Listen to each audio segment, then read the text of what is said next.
आज पूरी दुनिया में महामंदी के आसार बने हुए हैं। बड़े बड़े अर्थशास्त्रियों ने भी चेतावनी दे दी है और हाल ही में कोटक महिंद्रा बैंक के सीईओ उदय कोटक के बयान ने आर्थिक चिंता और भी बढ़ा दी है। उन्होंने कहा है कि राहत का दौर खत्म होने की आशंका है। सबसे बुरे हालात के लिए तैयार रहें और सतर्क रहें।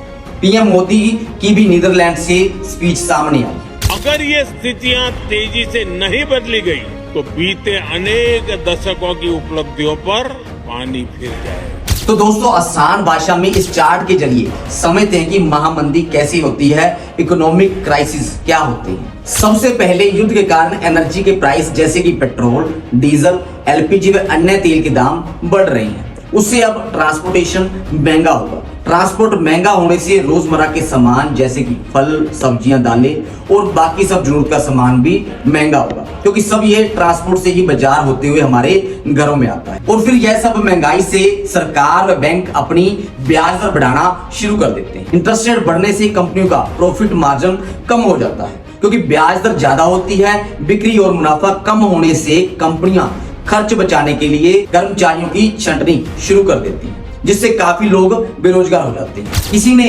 घर का लोन भरना है, किसी ने गाड़ी की किस्त, तो कोई बैंक की ईएमआई भरने के लिए संघर्ष करने लगता है। कुछ बैंक से डिफॉल्ट भी हो जाते हैं। तो ऐसे में भी लोग सिर्फ बेसिक चीजों पर ही मुश्किल से पैसा खर्च कर पाते हैं। इससे बाजार में बड़ी खरीदारी घट जाती है। खरीदारी घटने से बाजार में मंदी आती है।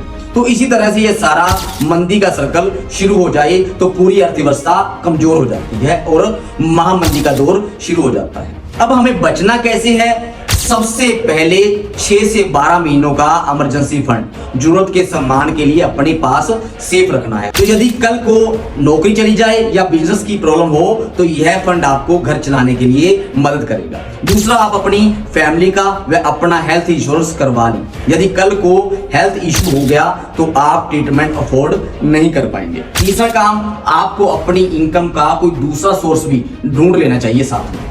यदि कल को जॉब लॉस हो तो आप उस इनकम से सरवाइव कर सकें। दोस्तों, ये ध्यान रखना कि ऐसे हालातों में हमें कोई और नहीं बचाने आएगा। हमें अपना ध्यान खुद रखना है।